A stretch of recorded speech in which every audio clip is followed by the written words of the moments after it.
The Zenthari Ascendancy's capital world glittered like an overpriced nightclub, floating in deep space, which, to be fair, it sort of was.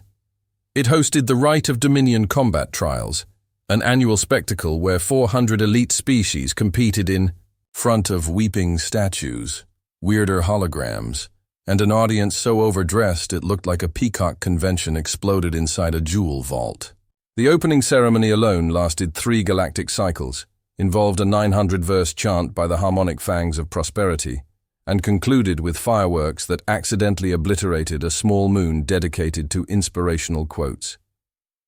Somewhere in this gilded madness, the Council received an Earth diplomatic packet labeled Important Forms and Menu Options. They skimmed it, mistook Commander Talia Ma, chicken entree for an official entry, and slotted her into the trials between a teleporting fungus hive and an 11-meter arachnid demigod. Talia Mar, former U.S. Navy SEAL, current tactical consultant for a dead-end orbital station no one had remembered to decommission, showed up in cargo pants, combat boots, and a black hoodie that read, "Property of Earth, return if found." At registration, when asked for her planetary insignia, she handed over a coffee loyalty card with 1 stamp left. The Zenthari clerk, a bipedal squid with a monocle embedded in its forehead, blinked slowly, twice, then marked her as non-threat, probably ornamental. The Council audience didn't fare better. Across 6 broadcast suns and 3,000 galactic channels, commentators giggled while zooming in on Talia standing alone, arms crossed, next to a pompous feathered quadruped, posing mid-flex. Her body language screamed, "Bored on a Tuesday," while the rest of the field practiced heroic poses that involved twirling plasma swords or channeling ancient blood spirits via pelvic gyration. Talia, unfazed, spent most of the pre-match period calculating exit routes and wondering if she'd get fined for skipping this nonsense. When Kraktul of the Dread Nest, feathered warlord, inheritor of the Screeching lineage, destroyer of moons, and part-time poet, took the center stage, he delivered a thunderous 10-minute intro verse detailing his ancestry, divine purpose, and thigh muscle stats. Talia listened, then blinked, then threw a peanut, which hit Kraktul's beak with surgical precision. He toppled mid-sonnet, his neck twitching in poetic defeat. "Too much squawk. Not enough block," she muttered, stepping over his unconscious body to grab a protein bar from the sidelines. The reactions ranged from disbelief to cosmic offense. One species filed a protest over the lack of dramatics. Another claimed psychic sabotage. The Combat Trial Council convened an emergency, unsettling outcome symposium, which mostly involved lizard-like elders sipping ceremonial tea while debating if sarcasm qualified as dark matter. In the next few rounds, competitors arrived with smoke cannons, ancient death chants, glowing tattoos that rearranged themselves into threat displays, and even one who wore a cape made from his ancestors' fossilized regrets. Talia responded by yawning mid-fight, chewing jerky, or standing so still she was once mistaken for a training hologram. She never launched the first move. She never celebrated. She occasionally asked if there was Wi-Fi.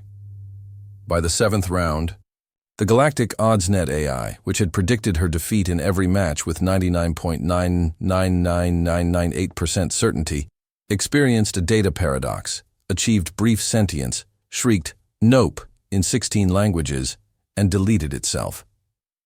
The Zenthari panicked. Protocols were activated. Special envoys were dispatched. Someone suggested arming the ceremonial popcorn machines. Meanwhile, Talia remained the eye of the cosmic hurricane, unimpressed, undefeated, and barely interested.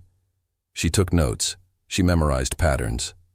Her silence, once mistaken for confusion, now had the gravitational pull of a black hole. Every champion stared into it too long and lost themselves. By the end of Part 1, the galaxy had begun whispering, not about her victories. They still believed those were accidents, but about the way she never reacted, never participated, never bought into the performance. In a culture built entirely on spectacle, ceremony, and the illusion of grandeur, Talia Mar's greatest weapon wasn't her fists. It was her complete, clinical, cutting disinterest. The arena didn't understand it yet, but it was already breaking. The final champion waited in the shadows, polished and perfect. And Talia? She'd just finished her snack. Talia Mar's next opponent arrived by meteor strike because of course he did. He was introduced as General Flammarion of the Cindervault Legion, a lava-blooded warlord encased in obsidian armor and wreathed in flame-resistant poetry.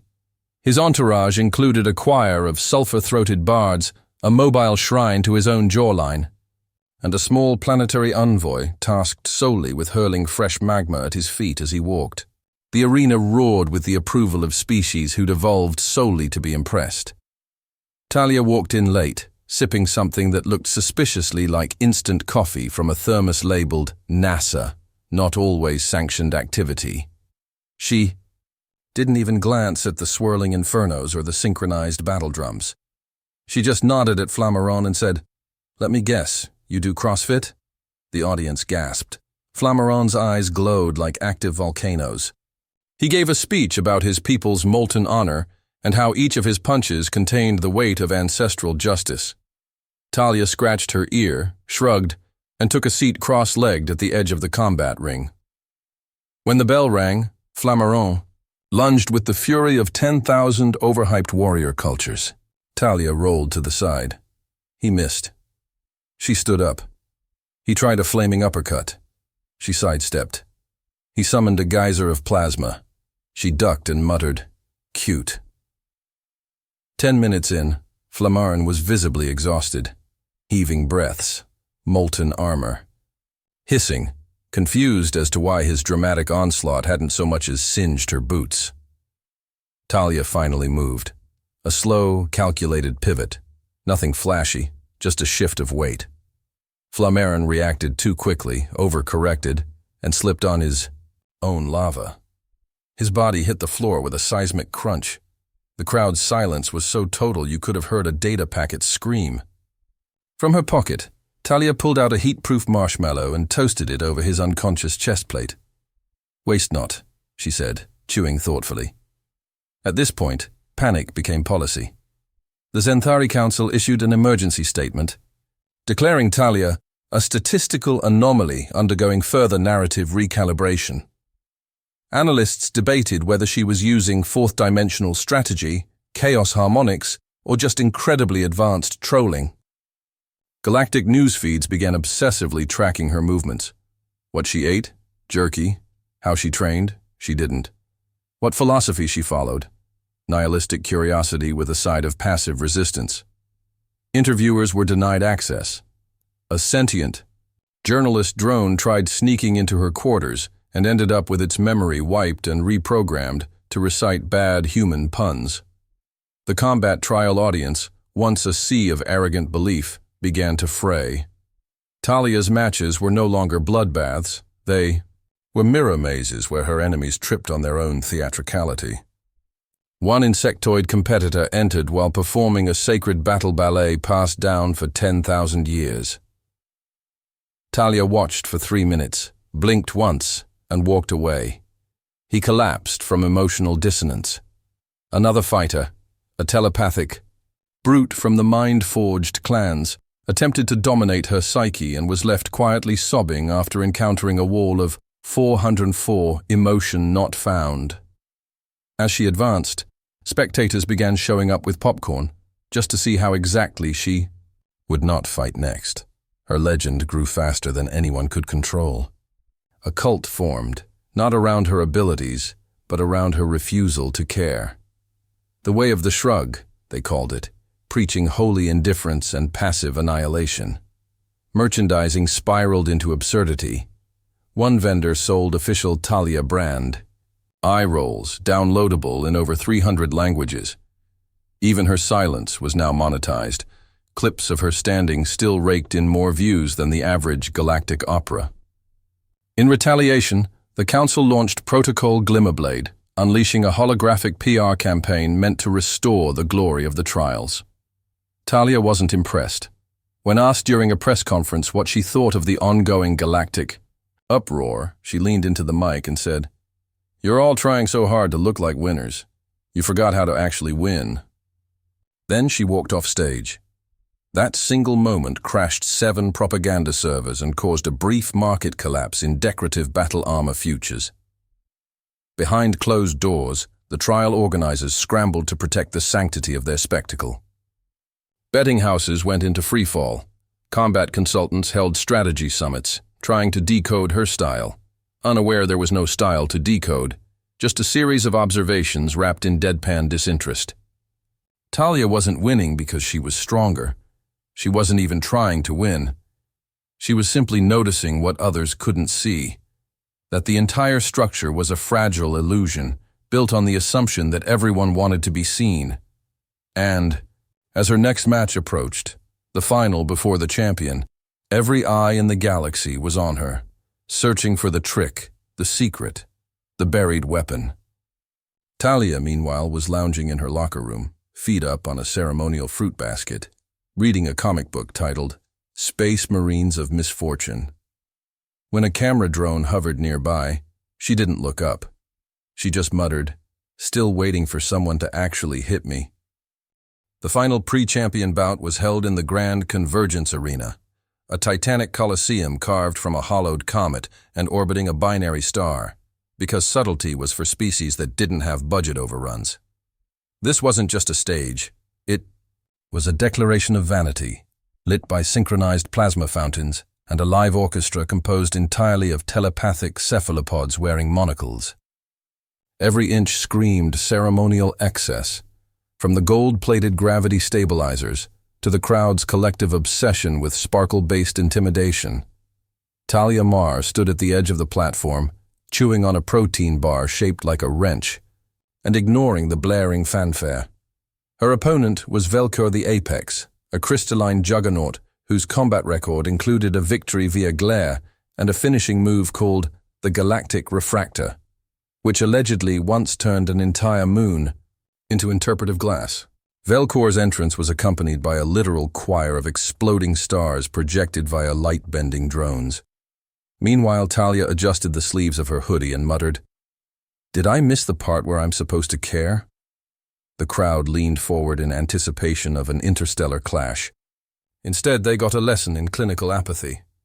Velkor's style was precise, every move choreographed to perfection, each attack preceded by elaborate gestures designed to signal dominance. But Talia didn't respond. She didn't even flinch. She paced slowly, watching him like a cat watching a confused laser pointer, her eyes half-lidded with the focused energy of someone enduring a mandatory workplace training. His first strike was a radiant shockwave that cracked part of the arena floor. Talia sidestepped. The second was a kinetic burst that rearranged 3 tectonic plates beneath them. Talia blinked. The third was the Galactic Refractor itself, a spiraling matrix of photonic blades that carved holographic symbols of doom into the air. Talia didn't even wait for it to finish. She raised her hand halfway, then dropped it, as if dismissing a bad haircut.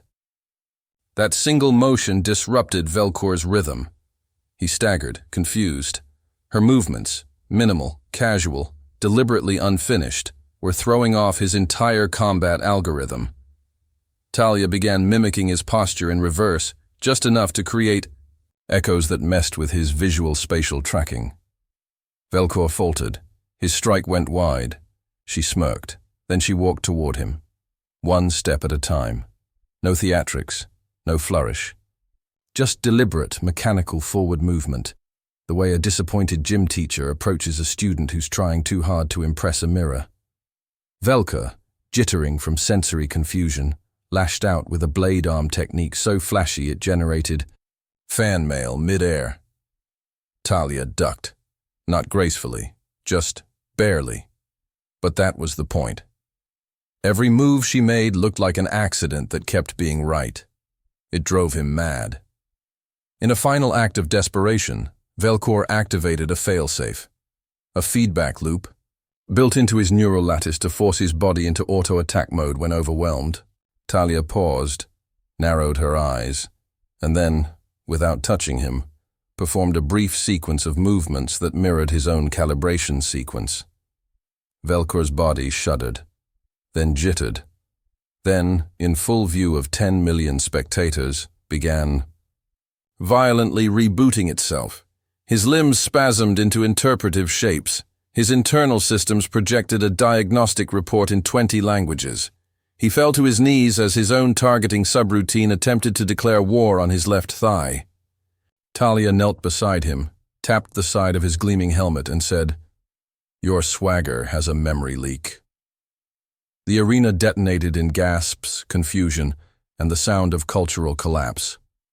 The Combat Trial Council fell into immediate closed session, emergency protocol, which mostly involved shouting into ceremonial cones while one elder wept into a spreadsheet. The Galactic OddsNet tried to recalculate the statistical implications of a human consistently winning with sub-minimal effort, and crashed so hard that its backup systems became a religion. The High Chancellor of the Zenthari demanded a cleansing of the combat aesthetic, though no one really knew what that meant except it involved a lot of sparkles and fewer hoodies. Meanwhile, Talia was escorted, barely, into the champion's prep quarters, where 5 alien medics tried to scan her for hidden weapons, neural enhancers, or cloaked entities riding her nervous system. They found none. She offered them a snack. They declined and left nervously. Alone in her quarters, Talia finally let out a breath, not of fatigue, but of patience. She hadn't broken a sweat since this began, but now came the real performance. The final match. Gloramax the Indomitable, the last show pony of the galaxy's most bloated ego factory. She leaned back, arms behind her head, and stared at the ceiling. Somewhere out there, he was probably oiling his armor, flexing its statues, or delivering a monologue to a mirror. Talia just smiled, not out of joy, not even out of confidence, just with the mild amusement of someone who had already seen the ending written in the cracks of a society built on its own reflection. The final match unfolded beneath the twin eclipses of the Zenthari throne world, the arena reconfigured into a myth-forged battlefield of obsidian spires, floating war platforms, and suspended flame rings that spelled out the phrase, "Gloramax will obliterate." It was not so much a combat, setting as a half-trillion credit tantrum in monument form. Gloramax the Indomitable descended from his orbiting dread barge in a particle stasis lift shaped like a divine fist, each step punctuated by booming orchestral swells, laser light halos, and the shrieks of 1,000 alien fanboys. His armor was sculpted from celestial alloys, polished to a reality-warping sheen that made reflections weep. 17 sentient muscles flexed independently beneath his adaptive plating, and his cloak was allegedly woven from the neural threads of extinct psycho-beasts. The crowd was hysterical, chanting ancient slogans of dominion and conquest. Meanwhile, Talia Mar wandered in from stage left, 37 seconds late, sipping water from a cracked canteen and adjusting her hoodie. The only part of her outfit that glowed was a faintly flickering button on her wrist that read, "Earth, mostly harmless-ish." The contrast was so painful the council almost called off the match on grounds of aesthetic insult. Gloramax extended a hand, gestured skyward, and launched into a speech about legacy, terror, and the sacred order of ceremonial triumph, his voice amplified by 30 echo chambers, and at least one demigod translator. Talia, in response, picked something out of her teeth and stared at him like someone watching a slow PowerPoint presentation on alien insecurities. When asked by the announcer to declare her battle creed, she simply said, "I came. I saw. I'm already bored." The match began with Gloramax unleashing his infamous Reflective Harmonic Defensive Field TM, a combat aura designed to absorb, adapt, and redirect all forms of attack. It shimmered like arrogance given texture, pulsing with anticipatory energy. He moved in a blur of martial choreography, kicks that split sound, punches that detonated air, a pirouette so devastating it earned its own fan club. Talia didn't block, she didn't strike. She walked, slowly, circles, never in rhythm, always slightly out of sync with his movements, observing, annotating in her mind. when he launched a spiraling barrage of gravitic compression waves, she dodged them, not because of reflexes, but because she simply wasn't where he thought she would be. His systems recalibrated. She shrugged. His targeting HUD flickered. She yawned. He pivoted into a flurry of strikes so complex they collapsed 3 nearby reality assumptions. Talia stood still and let one pass so close it nicked her sleeve. She looked at it, then looked at him. "That's supposed to impress someone?" she asked flatly. The pause was microscopic, but it was enough. Gloramax's system registered her words as tactical input. His own armor, calibrated for psychological superiority, began attempting to interpret her sarcasm as encrypted command protocols. The confusion loop spiraled. His posture faltered. His shielding began mimicking its own diagnostics. Talia tilted her head and, without warning, raised her hands in a series of deliberate, meaningless gestures, clapping twice, then tapping her chin. To everyone else, it looked like random human twitching, but to Gloramax's overloaded systems, it resembled the emergency override dance of his command interface. His armor, obeying what it now believed to be a silent failsafe sequence, shut down. Muscles froze. Auto-stabilizers engaged and misfired. The giant fell. He didn't explode. He didn't scream. He collapsed like a skyscraper made of wounded pride, arms flailing into a formation that looked suspiciously like a toddler throwing a tantrum mid-nap. The silence from the crowd was so total it rang. Then, from the dust and shattered theatrics, Talia approached his twitching mass, crouched beside him, and placed a single sticker on his forehead. It read, "Patched V1.0, you're welcome." Then she stood, stretched, and walked away, leaving the champion of the galaxy twitching in the fetal position while the arena lights desperately tried to save face by rearranging themselves into a firework display that spelled, "Gloramax was here." The council broke, not just procedurally, but metaphysically. One elder bit their ceremonial scroll in half. The Galactic OddsNet AI rebooted just long enough to whisper, "Make it stop," before deleting itself again. 3 religions issued mass apologies for claiming this match was predetermined by cosmic alignment. Economies crashed, academies wept, and in a closed-door emergency summit, the Zenthari Ascendancy declared Talia Mar's win technically valid, but spiritually problematic. They amended the combat trial charter overnight, introducing the Terran Clause, which forbade non-theatrical victories, psychological sabotage, and behavior inconsistent with the spirit of glorious combat, including but not limited to not caring, eye-rolling, or winning through observation alone. Talia received her grand trophy of eternal glory in a minimalist ceremony held between 2 janitor drones and a malfunctioning fanfare generator. She accepted it with one hand and used it as a flower vase the next day. When asked by an intergalactic reporter what her thoughts were on the collapse of tradition, the implosion of a champion, and the rewriting of galactic law, she shrugged and said, "You're all so busy trying to be legends, you forgot how to be people." Earth sent a thank you basket containing trail mix, duct tape, and a guide titled "Winning Quietly, a Human Manual for Humiliating Empires." The note inside read, "Observation is cheaper than plasma, also more fun." Across the stars, whispers of Talia's indifference spread like a virus in a fleet of egos. The Zenthari would rebuild. The trials would return. But somewhere, in every arena, every council room, every training simulator, someone would pause, mid-ritual, and wonder if the silent woman from the forgotten planet was watching. Probably not. She was likely on a beach somewhere, sunglasses on, watching the universe implode with a smirk that didn't even bother to say, "I told you so."